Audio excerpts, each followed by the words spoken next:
안녕하세요. 연세 마이덴치과 교정과 전문의 이예슬 원장입니다. 오늘은 인비절라인 치료 중에서도 어떤 케이스의 경우에 브라켓 교정보다 인비절라인 치료에서 더 유리한지 혹은 덜 유리한지에 대해서 설명을 드리려고 합니다.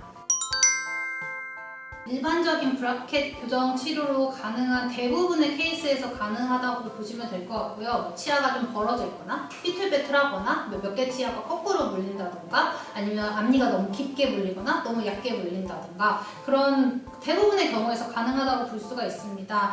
그런데 이제 인비절라인 치료와 브라켓 교정 치료 중에서 어떤 것이 더 나은지 결정하는 기준에는 제가 생각하기에는 여러 가지가 있을 것 같은데요. 우선은 이제 인비절라인 치료가 더 유리한 경우와 덜 유리한 경우에 대해서 나누어서 설명을 드리도록 하겠습니다.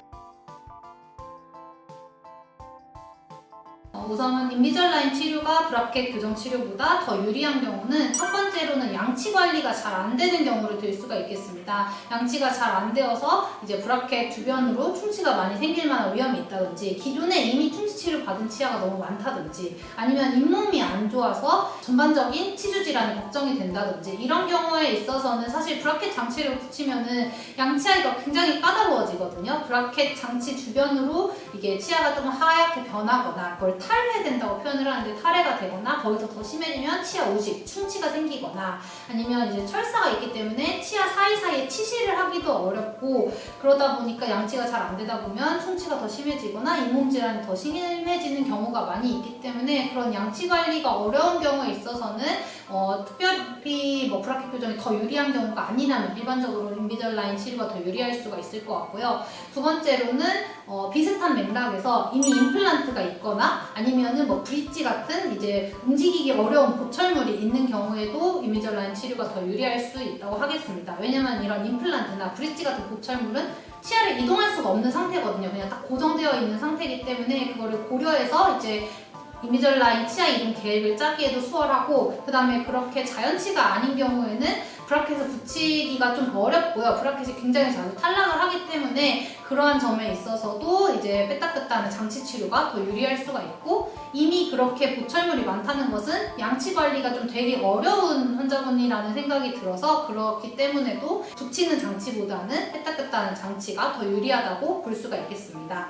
그 다음에는 이제 너무 당연한 거지만 보이지 않는 그러니까 심리적인 이유가 중요하신 분들께도 권유를 드릴 수가 있겠는데요. 예를 들면 직업상의 이유로 사람을 많이 대면을 해야 된다든지 아니면 얼굴이 많이 노출이 되는 직업이시라든지 말을 많이 하는 직업이시라든지 이러면은 보이는 브라켓 교정 장치보다는 인비절라인 장치가 더 편하실 것 같고요. 아니면은 결혼을 앞두고 있다든가 특별한 촬영을 앞두고 있다든가 이런 경우에도 더 유리할 것 같습니다. 아무래도 일반적인 브라켓 교정 치료보다는 조금 자주 내원하지 않기 때문에 보통 6에서 8주마다 한 번씩 내원하거든요. 일반적인 브라켓 교정은 한 달에 한 번씩은 오셔야 되고 투명 교정 치료를 하면 보통 2달에 한 번 정도 오시기 때문에 자주 오시기 어려운 경우 외국에 계시거나 유학을 하고 계시거나 아니면 군입대를 해서 계시거나 이런 경우에 있어서도 더 유리하다고 볼 수가 있을 것 같습니다. 아직 아이들은 성장기이기 때문에 얼굴 골격도 잘하고 있는 중이거든요. 그래서 경우에 따라서는 특히 무턱, 아래턱이 잘 못 자라는 무턱인 경우에는 아래턱을 잘 자라게 할 수 있는 장치를 하고 그 다음에 삐뚤빼뚤한 치아 배열을 하고 기존의 경우에는 이렇게 두 가지 단계로 나누어서 치료를 했어요. 아래턱을 내는 뺐다뺐다 하는 조금 부피가 큰 장치가 있어요. 그런 장치를 한 1년 정도 끼고 그때는 이제 장치가 고정이 되어 있기 때문에 1년 동안 같은 장치를 끼는 거거든요. 그렇기 때문에 치아 배열이나 이런 거는 개선을 하지 않아요. 골격적인 개선만 먼저 하고 그 다음에 이제 골격적인 개선이 어느 정도 이루어지고 성장이 조금 이제 최대 피크를 지나가서 성장 감속기가 좀 되면은 그때 전체적으로 브라켓을 붙여가지고 한 1년에서 1년 반 정도 이제 교정을 하는 총합으로 치면은 한 2년에서 2년 반 이상 정도 걸리는 그런 이제 1년의 과정들을 통해서 치료를 하게 되는데 만약에 인비절라인 치료를 통해서 하시게 된다면은 인비절라인 장치는 1, 2주마다 계속 교환을 하는 새 장치가 나와요. 그렇기 때문에 아래턱을 앞으로 내미는 치료와 동시에 치아 배열을 할 수 있도록 저희가 이제 적용을 해서 장치가 나올 수가 있거든요. 그렇게 되면은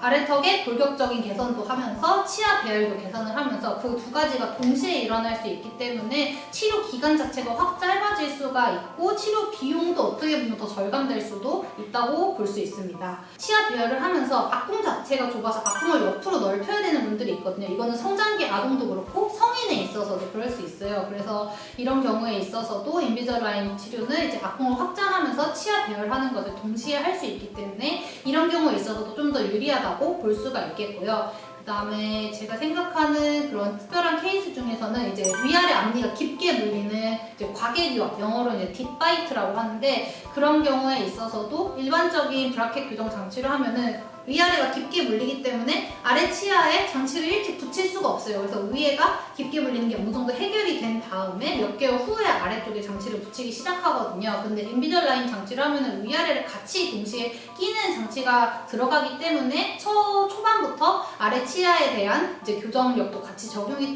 되므로 이제 협조도가 좋다는 가정하에 치료 기간이 좀 더 짧아질 수 있을 것 같습니다.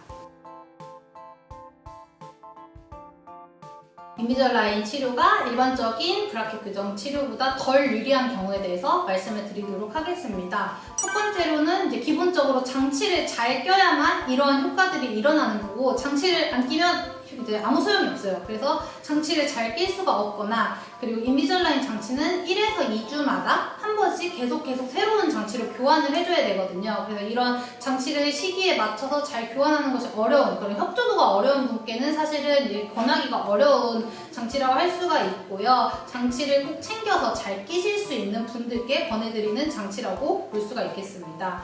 그리고 두 번째로는 이제 골격적인 부정교합이 좀 심하신 분들, 예를 들면 뭐 주걱턱이 심하던가 무턱이 심하던가 아니면 좌우 비대칭이 심하던가 이런 분들은 근데 이건 사실 브라켓 교정에서도 마찬가지긴 한데요. 이렇게 골격적인 차이가 심한 부정교합은 사실은 수술, 양악수술 없이는 드라마틱한 개선이나 이제 이성적인 교합을 형성을 하기가 매우 어렵기 때문에 이런 분들 같은 경우에는 브라켓 교정에서도 그렇고 이제 인비절라인 치료에서도 그렇고 별로 이제 권해드리는 치료는 아닙니다.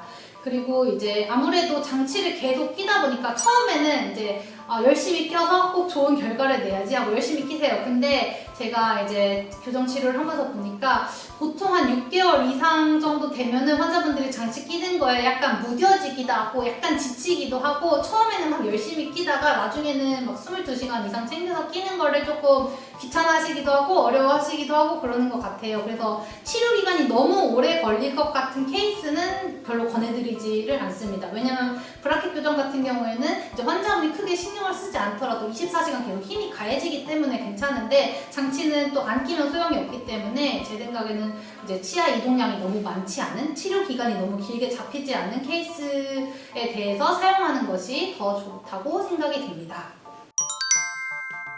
오늘은 인비절라인 장치와 일반 브라켓 교정 장치 중 어떤 것이 더 유리한지에 대해서 경우에 따라서 살펴보았는데요. 무조건 인비절라인이 더 좋고 브라켓 장치가 더 좋고 이렇게 구분할 수 있는 것만은 아니고 경우에 따라서는 두 장치를 혼합해서 뭐 일부 장치는 브라켓을 붙이면서 전체적으로는 인비절라인 장치를 낀다든지 아니면 뭐 상압 구개 확장 장치를 쓰면서 동시에 인비절라인을 한다든지 아니면 일반 브라켓 교정에서 사용하는 미니 스크류라든지 버튼 같은 것을 같이 병행해서 사용하기도 하거든요. 그래서 그런 치료 방법이나 치료 계획 등은 회사에서 결정해 주는 것이 아니라 이제 환자분을 치료해 주는 치료 의사가 그다음 환자분의 이제 니즈를 파악해서 같이 결정해야 되는 문제이기 때문에요. 꼭 병원을 선택해서 투명 교정 치료를 하시든 브라켓 교정 치료를 하시든 간에 교정과 전문의가 있는 병원을 잘 선택하시고 그리고 본인이 원하는 교정으로 얻을 수 있는 목적을 잘 이룰 수 있는지를 꼭 생각을 하시고 그거를 의사와 충분한 의사소통을 나눈 후에 결정을 하셔서 치료를 진행하시는 것이 좋겠습니다.